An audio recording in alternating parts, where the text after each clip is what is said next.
साथ साहिल धुलिया। हमारी इस खास पेशकश में आप सभी का स्वागत है। तो वित्त मंत्री निर्मला सीतारमण ने 9वां केंद्रीय बजट वित्त मंत्री के तौर पर पेश कर दिया। उनका बजट भाषण 85 मिनट का रहा। सीतारमण ने कहा कि 7 हाई स्पीड रेल कॉरिडोर और 3 आयुर्वेदिक एम्स बनाए जाएंगे। वहीं वित्त मंत्री ने साफ किया कि कैंसर की 17 दवाइयों पर कस्टम ड्यूटी नहीं लगेगी। तो सीतारमण ने कहा कि इस बार इनकम टैक्स स्लैब में कोई बदलाव नहीं किया गया है। तो आपको बता दें कि वित्त मंत्री निर्मला सीतारमण ने आज बजट पेश कर दिया है और सभी को इस बजट से बहुत ज़्यादा उम्मीदें थी। तो बजट को लेकर कई तरह की उम्मीदें यहाँ पर लगाई गई थी। हालांकि वित्त मंत्री ने अपने बजट की शुरुआत में साफ तौर पर कहा कि ये बजट देश के विकास के लिए 3 कर्तव्य तय करता हुआ है। विकास, लोगों की आकांक्षाएं और सबका साथ सबका विकास। तो बजट में रोजगार, स्वास्थ्य, निवेश और इंफ्रास्ट्रक्चर पर जोर दिया गया है। वहीं वैश्विक अनिश्चितता और घरेलू मांग को संतुलित करने की दिशा में भी कई बड़े ऐलान किए गए हैं। तो आज 1 फरवरी को संसद में वित्त मंत्री निर्मला सीतारमण ने 9वां केंद्रीय बजट पेश कर दिया है। बजट में विदेशी यात्रा, शिक्षा और चिकित्सा के लिए TCS दर घटाई गई हैं। 17 एंटी कैंसर दवाओं और दुर्लभ बीमारियों की दवाओं को कस्टम ड्यूटी से छूट मिली है। वहीं विदेशी नागरिकों को गैर भारत आय पर टैक्स रिलीफ दिया गया है। आयकर स्लैब में कोई बदलाव नहीं किया गया है। बजट में आयकर छूट का ऐलान नहीं किया गया है। बजट में पूंजीगत व्यय बढ़ाकर 12.2 लाख करोड़ रुपए किया गया है और MSME, high speed rail, biopharma, semiconductor, Ayush संस्थान और मेडिकल टूरिज्म हब्स जैसे कई बड़े क्षेत्रीय और रणनीतिक निवेश की घोषणाएं की गई हैं। तो किसानों के लिए बहुभाषी AI टूल और छोटे टैक्स पेयर्स के लिए ऑटोमेटेड प्रक्रिया लागू की जाएगी। NIMH-ANS 2.0 और तमिलनाडु आंध्र प्रदेश सीमा पर बर्ड वॉचिंग ट्रेन जैसे कई सामाजिक और क्षेत्रीय विकास के कदम भी पेश किए गए हैं। वहीं कांग्रेस की तरफ से इस बजट को खाली डिब्बा करार दिया गया है। कांग्रेस का कहना है कि इस बजट में कुछ नहीं है, ना किसान है, ना नौजवान है, ना उद्योग है। MSME तबाह हो रहा है, उसके बारे में कोई चर्चा नहीं है। टैरिफ के बाद जो बर्बादी हुई उसके बारे में उम्मीद कर रहे थे कि सरकार कुछ कदम उठाएगी। उन्होंने सवाल उठाया कि आपने बजट में क्या दिया, किसान, नौजवान सबको बर्बाद कर दिया है। बता दें कि कांग्रेस का कहना था कि किसान को फसल के दाम देने चाहिए।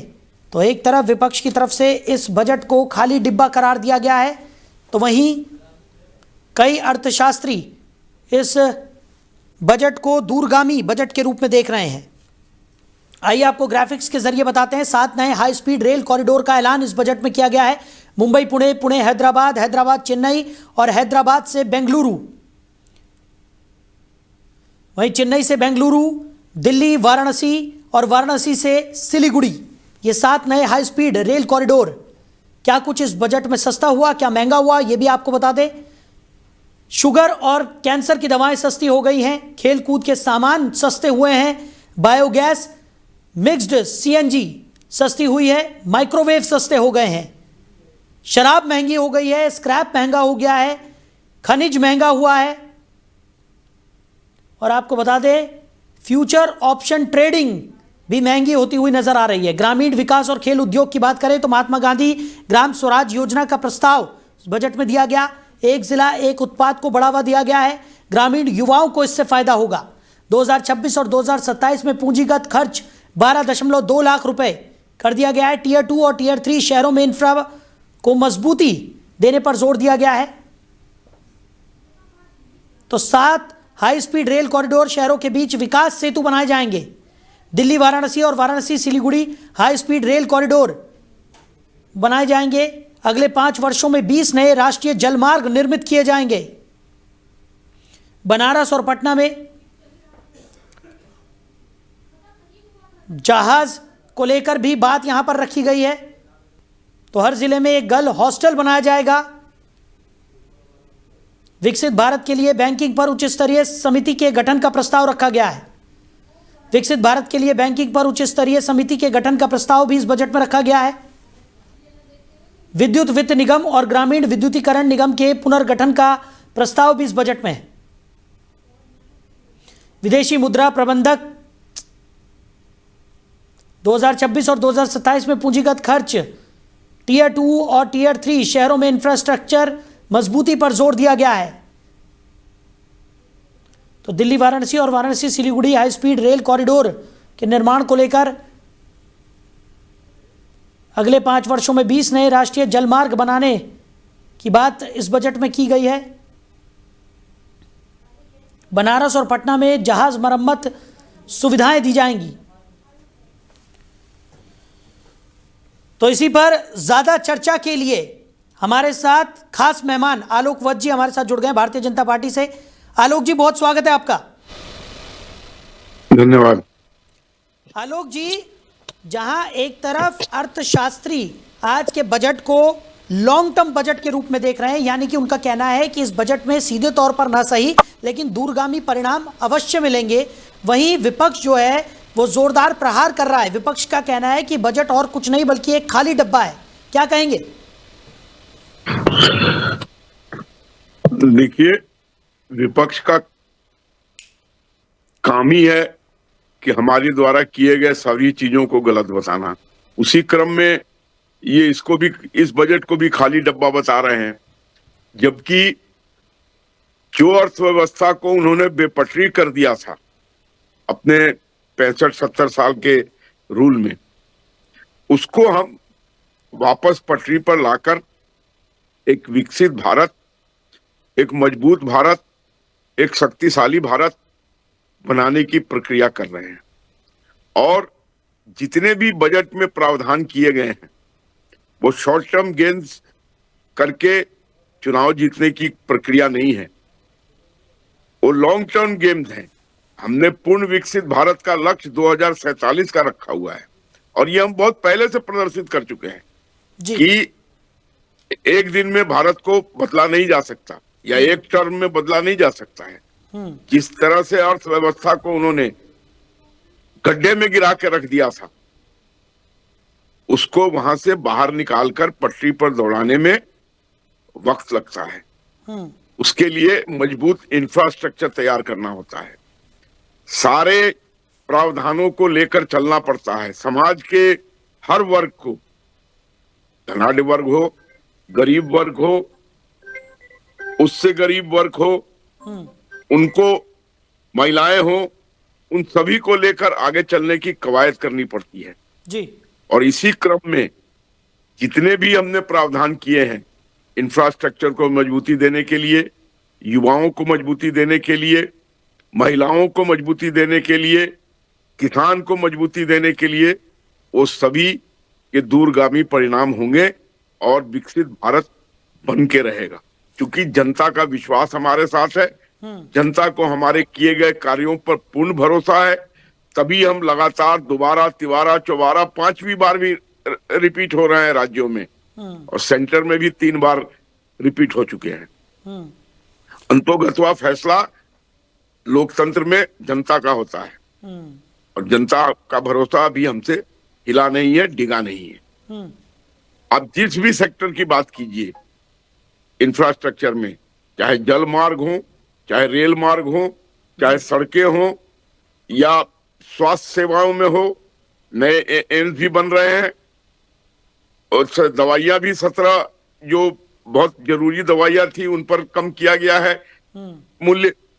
कैंसर और डायबिटीज की दवाई, जो डायबिटीज से हर दूसरा आदमी ग्रसित है, उसकी भी दवाइयां कम की गई हैं, उसके भी मूल्य कम किए गए हैं। 20 नए जल मार्ग बनाने की तैयारी है। महिलाओं की सुरक्षा के लिए हर डिस्ट्रिक्ट में एक गर्ल्स हॉस्टल होगा जो अति आधुनिकीकरण से समारोह से लिप्त होगा। महिलाओं के लिए अलग से, जो ग्रामीण महिलाएं हैं उनके लिए अलग से मार्ट की व्यवस्था, मार्ट खोले जाएंगे जहां वो अपने प्रोडक्ट्स को एग्जिबिट कर सकती हैं।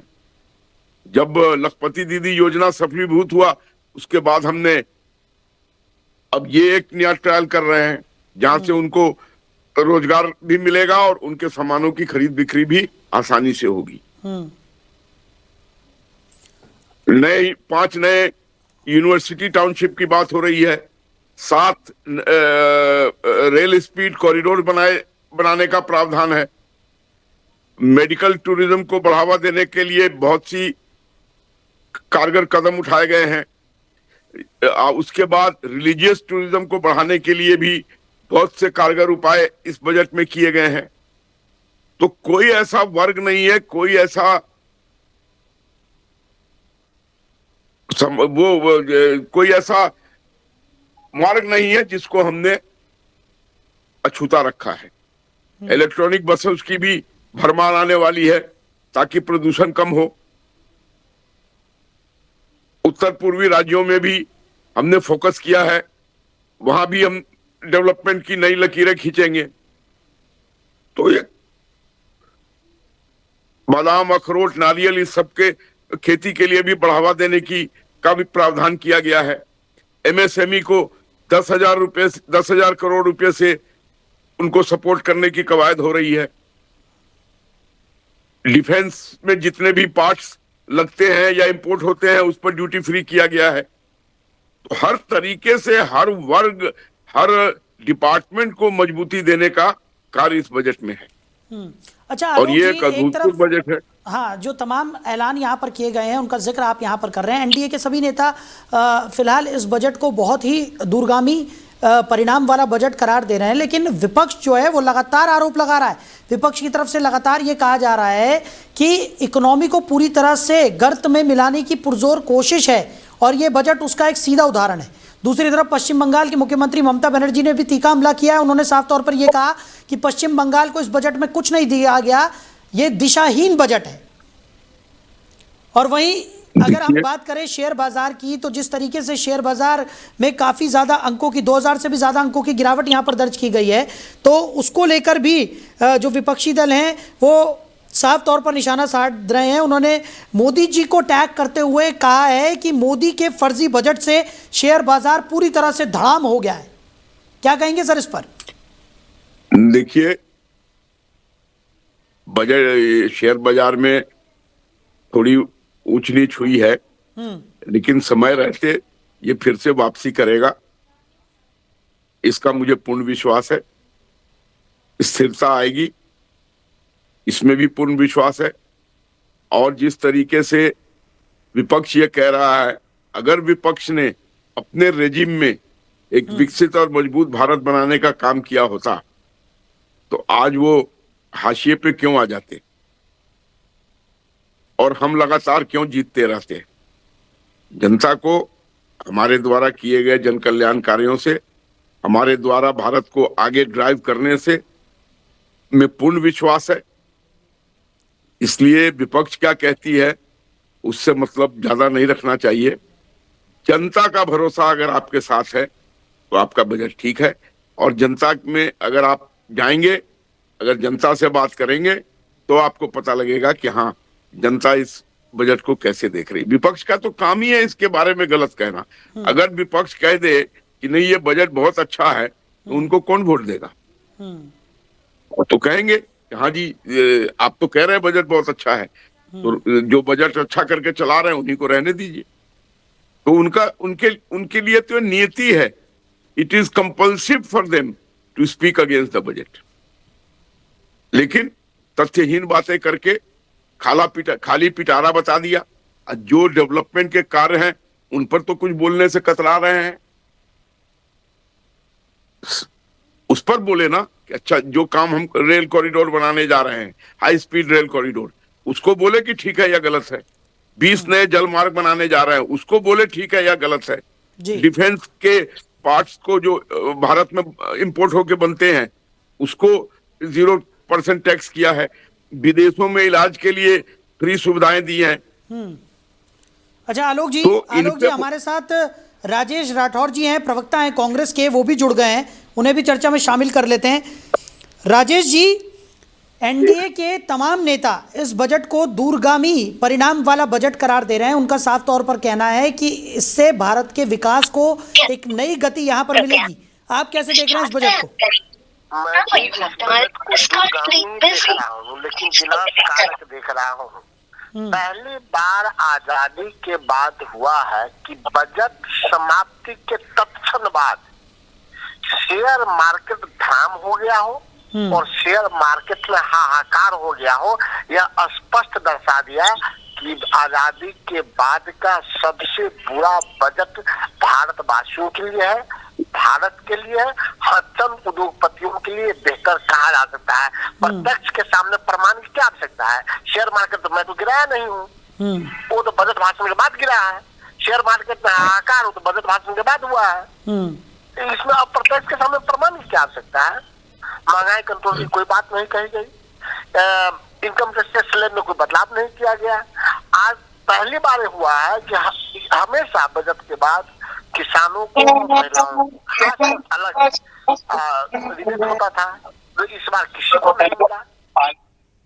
उद्योग की बात नहीं की, बिहार का अगर परिप्रेक्ष्य में कहूँ तो अभी सरकार बनी है बिहार में, 10वीं बार मुख्यमंत्री बने, डबल इंजन की सरकार थी, बड़े बड़े वादे करके गए थे।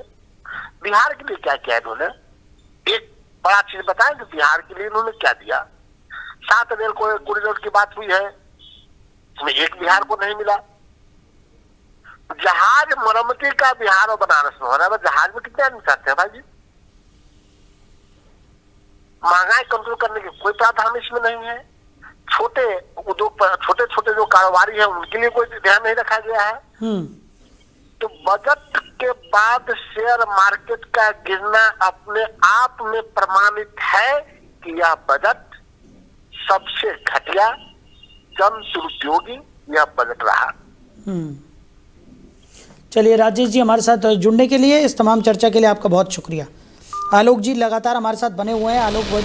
आलोक जी, राजेश राठौड़ को अभी आपने सुना होगा, उनका साफ तौर पर यही कहना है कि ना तो इस बजट में, क्योंकि जो लोग सरकार की तरफ उम्मीद भरी निगाहों से देख रहे थे उनमें सबसे ज़्यादा जो थे वो थे नौजवान, किसान और आम जनमानस, और उनके लिए ही सरकार ने किसी तरह का कोई बड़ा प्रावधान यहाँ पर नहीं किया।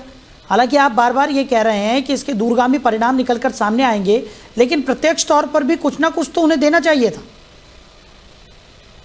मैंने कहा ना, शॉर्ट टर्म गेन्स करके लोगों को लुभाकर हम वोट लेने की कवायद में नहीं है जी। लोगों का भरोसा है कि हम जो कर रहे हैं वो आने वाले भविष्य में उनके लिए सकारात्मक होगा। और ये अभी कह रहे थे कि बिहार के लिए कुछ नहीं दिया। ये गर्ल्स हॉस्टल बिहार में नहीं बनेगा, ये यूनिवर्सिटी बिहार में नहीं जाएंगी, जहाज मैन्युफैक्चरिंग का उद्योग वहां नहीं लगेगा। हर राज्य अगर कहे कि सारा चीज बजट का हम ही को दे दिया जाए तो ये पॉसिबल नहीं है। लेकिन जितनी भी चीजें हैं बजट में, समाज के हर वर्ग को, मैन्युफैक्चरिंग उद्योग के हर वर्ग को टेक्सटाइल पार्क बनाए जाने, विकसित होंगे, उसमें क्या रोजगार नहीं मिलेगा? हो सकता है कोई टेक्सटाइल पार्क बिहार में ही आए। अभी तो उन्होंने क्लैरिफाई नहीं किया है कि कहाँ। उन्होंने सीधे कहा है कि 5 टेक्सटाइल पार्क बनेंगे, कहाँ कहाँ बनेंगे ये तो नहीं दर्शाया गया है। तो उल जलूल बातें करना कि ठीक है जी शेयर मार्केट में हिचकोले आया है, अगर फिर शेयर मार्केट कल परसों में बाउंस बैक कर गया तब ये क्या कहेंगे? जब भी कोई बजट आता है तो शेयर बाजार में हलचल होती है, एक डर सा होता है, विड्रॉल होती है, लेकिन उसको, उसकी स्थिरता को 10-15 दिन के बाद नापा जाना चाहिए। ठीक है आलोक जी, इस चर्चा को हम आगे बढ़ाएंगे।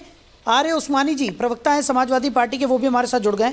उस्मानी साहब, कैसे देख रहे हैं ये बजट आज पेश किया गया है और एनडीए के तमाम जो नेता हैं इसे दूरगामी बजट करार दे रहे हैं। उनका कहना है कि लंबे समय में भारत के लिए बेहतर परिणाम लाने वाला ये बजट है। कैसे देख रहे हैं आप? ये बजट जो है ये बहुत ही दुर्भाग्यपूर्ण बजट है। ये हिंदुस्तान की जनता के लिए उसके सर्वनाश करने वाला बजट है जी। इस बजट में जो हमारे जो किसान है, 80% जो देश है वो किसानी खेती के ऊपर आधारित है। किसानों के जो कर्जा है, जो ग्रीन कार्ड है, जो उनके ऊपर बिजली का बकाया है, जो बिजली के चोरी के मुकदमे हैं फर्जी, उसके लिए इस बजट में कोई व्यवस्था नहीं करी गई है। इस बजट में अगर ये लोग ये भी बोलते हैं कि इस देश के जो जितने भी किसान हैं, गरीब मजदूर किसान हैं, उनका जो है वो कर्जा माफ किया जा रहा है, व्यापारियों का कर्जा माफ किया जा रहा है, जो लघु उद्यमी है उनका कर्जा माफ किया जा रहा है, तो एक देश की जनता में अलग शक्ति। लेकिन नहीं, ये व्यवस्था जो है ये जो अडानी और अंबानी है उनके लिए की जा रही है कि उनकी कारें कैसे बिकेंगी, उस पर टैक्स कैसे माफ होगा। आप बताइए, कार कौन लोग खरीदते हैं? कार क्या गरीब मजदूर किसान खरीदते हैं या व्यापारी खरीदते हैं? ये जो बजट है ये बहुत ही निराशाजनक बजट है जी। भारत की जनता जो है वो अपने को ठगा महसूस कर रही है। इन्होंने वादा किया था कि हम किसानों की आय को दोगुना करेंगे, तो आय तो तुम दोगुना नहीं कर पाए, तीसरा बजट पेश कर दिया, तो कम से कम उनका कर्जा ही माफ कर दो। आज पूरे देश में किसान, मजदूर, व्यापारी आत्महत्या कर रहा है। जगह जगह जो है बड़े बड़े जो बहुत बड़े बड़े लोग हैं वो आत्महत्या कर रहे हैं। अभी शाहजहांपुर के एक व्यापारी ने आत्महत्या कर लिया, अभी मुंबई के एक व्यापारी ने आत्महत्या कर लिया। पूरे पूरे परिवार सुसाइड कर रहे हैं, कर्जे से दबे हुए हैं।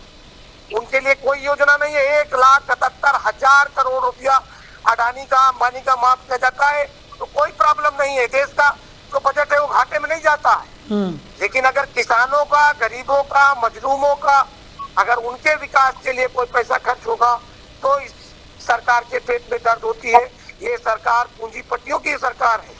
ये सरकार जो है पूंजीपतियों के हितों की रक्षा कर रही है। आप बताइए, क्या इस देश में मेडिकल व्यवस्था की जरूरत नहीं है, डॉक्टरों की जरूरत नहीं है? ये कह रहे थे कि हम एजुकेशन सस्ती करेंगे। आज गरीब आदमी, चाहे ब्राह्मण का बेटा हो, चाहे ठाकुर का बेटा हो, चाहे शुरू का बेटा हो, चाहे मुसलमान का बेटा हो, बेटी हो, क्या वो MBBS कर सकते हैं? MBBS कॉलेजों की फीस जो है 1,25,00,000 रुपए, 1,25,00,000 आम आदमी दे सकता है फीस। वही बच्चे बांग्लादेश जो बहुत ही पिछड़ा देश था, वहां जाकर के वही बच्चे 12 से 15 लाख रुपए में MBBS करके हिंदुस्तान आ जा रहे हैं। रशिया के तमाम मुल्क है, कजाकिस्तान है, वहां से 20 लाख रुपए में MBBS करके आ जा रहे हैं।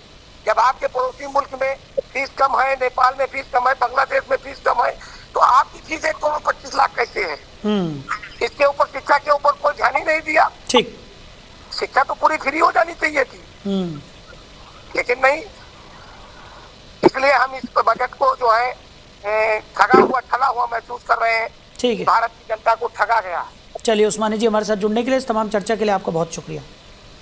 तो आलोक वत्स जी लगातार हमारे साथ बने हुए हैं भारतीय जनता पार्टी की तरफ से। आलोक जी, मैं 5 मिनट ही और रहूंगा, उसके बाद मेरा दूसरे टीवी पर मेरा टाइम है 2 बजे से। जी आलोक जी, सवाल यही है कि जिस तरीके की स्थिति इस वक्त बनी हुई है, किसानों के लिए ये कहा जा रहा है कि टकटकी लगाए सरकार की तरफ देख रहे थे, लेकिन कोई बड़ा ऐलान उनके लिए नहीं किया गया। यानी जो विपक्ष के नेता हैं उनका यही कहना है कि ठगा हुआ महसूस कर रहे हैं। देखिए, किसानों के लिए पहले से ही हमने प्रावधान लेकर चले हुए हैं। किसान सम्मान निधि योजना, जो प्राइसेस हैं उसको, जो उनके निर्धारित प्राइस हैं उससे 42 खजानों में उससे ऊपर की प्राइसेस दे रहे हैं। तो ये सब प्रोविजन पहले से ही है, तो नया करने की क्या जरूरत थी?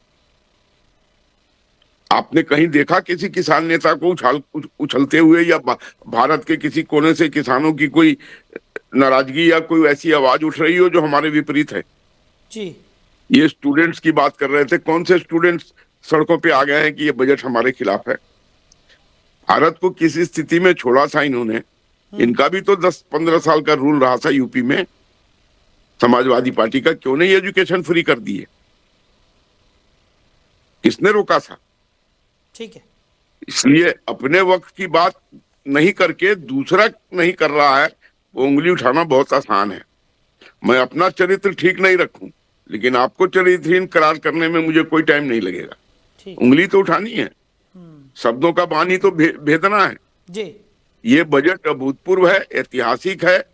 इंफ्रास्ट्रक्चर मजबूत होगा, समाज का हर वर्ग का ध्यान रखा गया है, महिलाओं का विशेषकर, जो अभी तक पीड़ित रही हैं, और आने वाला भविष्य भारत का मजबूत हाथों में, सुरक्षित हाथों में है। हम देश को मजबूती प्रदान करके ही दम लेंगे। चलिए आलोक जी, आप हमारे साथ जुड़े, अपना कीमती समय हमारे साथ साझा किया, इसके लिए आपका बहुत शुक्रिया। AK मिश्रा जी अर्थशास्त्री हैं, वो भी हमारे साथ जुड़ गए। मिश्रा जी, आज बजट पेश हो गया है, जहां एक तरफ NDA इस बजट को दूरगामी बजट के तौर पर पोर्ट्रे कर रही है, उनका साफ तौर पर यह कहना है कि भारत के विकास में यह अभूतपूर्व बजट साबित होगा। वहीं विपक्ष जो है इस बजट को पूरी तरह से खाली डिब्बा करार दे रहा है। अर्थशास्त्र के तौर पर अगर देखा जाए, अर्थशास्त्री के तौर पर अगर देखा जाए, तो आप इस बजट को कैसे देख रहे हैं?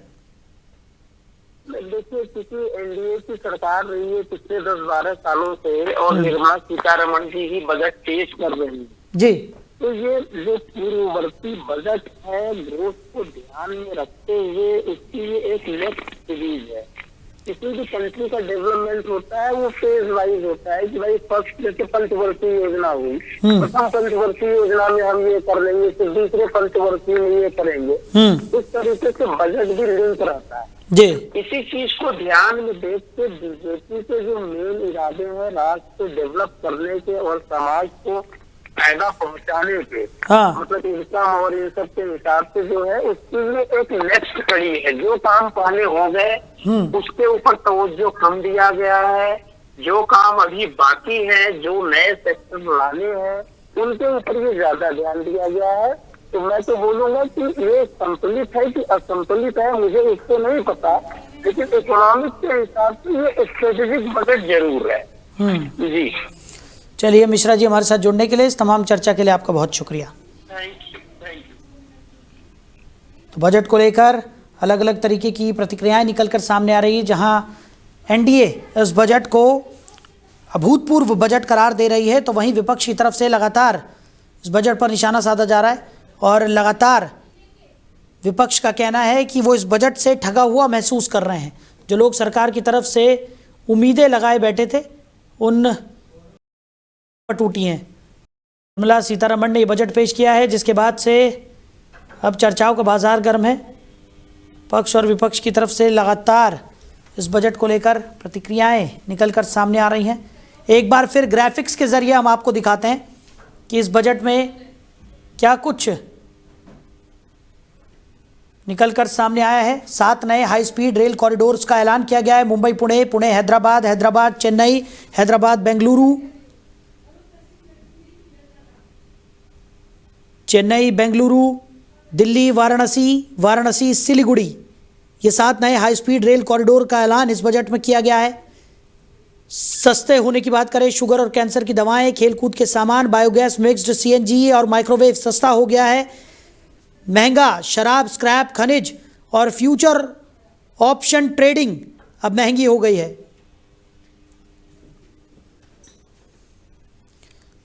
तो ग्रामीण विकास और खेल उद्योग को लेकर महात्मा गांधी ग्राम स्वराज योजना, एक जिला एक उत्पाद को बढ़ावा, ग्रामीण युवाओं को फायदा। तो भारत के सस्ते खेल सामान के वैश्विक केंद्र के रूप में उभरने की संभावना इस बजट के बाद जताई गई है।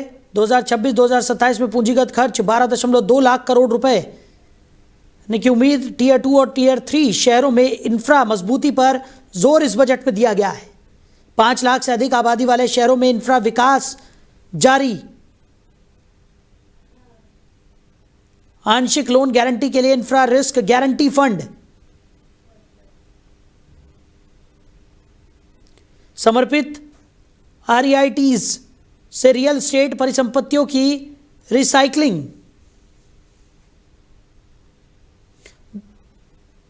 तो आपको बता दें, रेल, जलमार्ग और ग्रीन ट्रांसपोर्ट को लेकर भी बड़े ऐलान किए गए हैं। 7 हाई स्पीड रेल कॉरिडोर, शहरों के बीच विकास के लिए सेतु, दिल्ली वाराणसी और Varanasi Siliguri high speed rail corridor का निर्माण।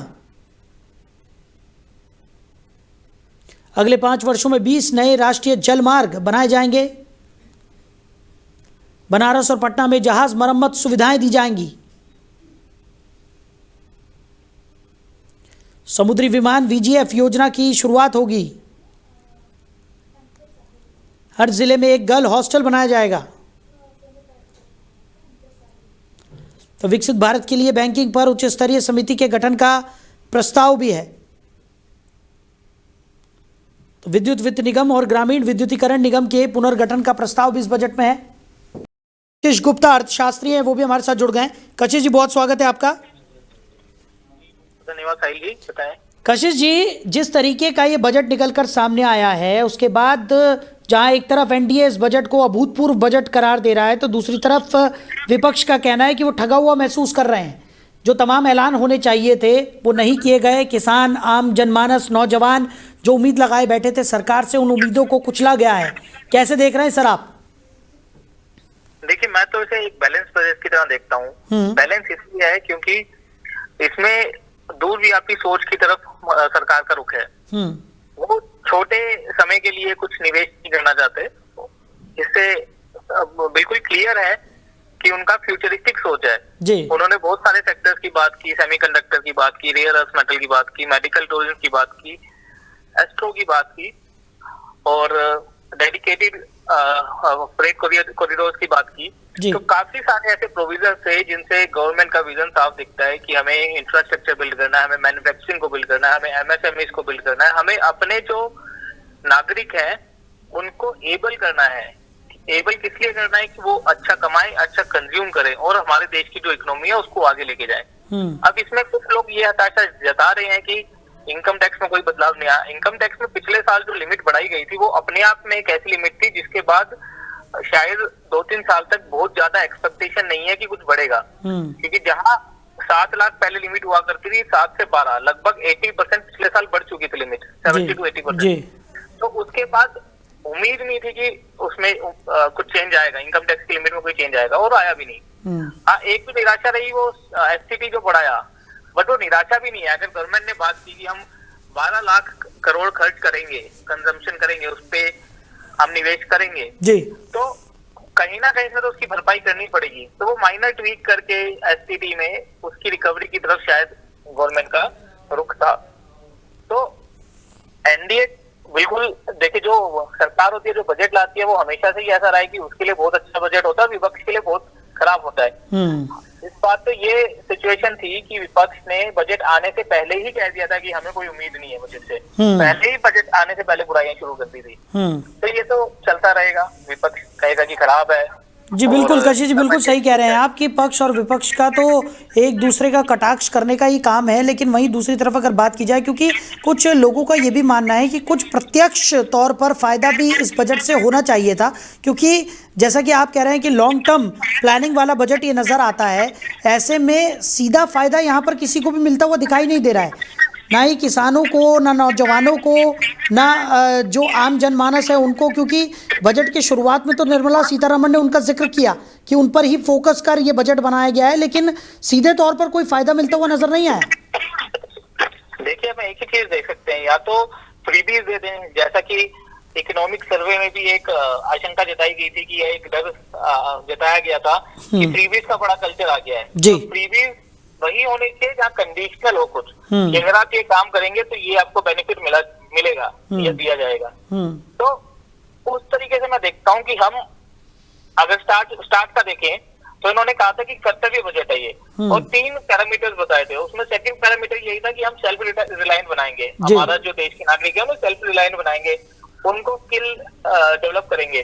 और पूरे बजट में आप देखिए, पूरे बजट में जहां जहां जिस भी सेक्टर की बात की गई है, तो सब जगह यही बात की है। पहला, निवेश करेंगे, दूसरा टेक्नोलॉजी की तरफ जाएंगे, एआई की तरफ जाएंगे, तीसरा उन्हें कैपेबल बनाएंगे। तो जब हमारा यूथ कैपेबल होगा, जब हमारे बिजनेसेस जो है, हमारा मैन्युफैक्चरिंग जो है वो ग्रो करेगा, नई एम्प्लॉयमेंट जनरेट करेगा, तभी तो हमारा देश आगे बढ़ेगा जी। तो उस लिहाज से मुझे लगता है कि ये ठीक बजट था, अच्छा बजट था, और आने वाले समय में इसका इम्पैक्ट देखा जाएगा। ठीक है, अगर ये जो पॉलिसीज, जो एलोकेशंस किए गए हैं, उनका सही तरीके से यूटिलाइजेशन भी होता है।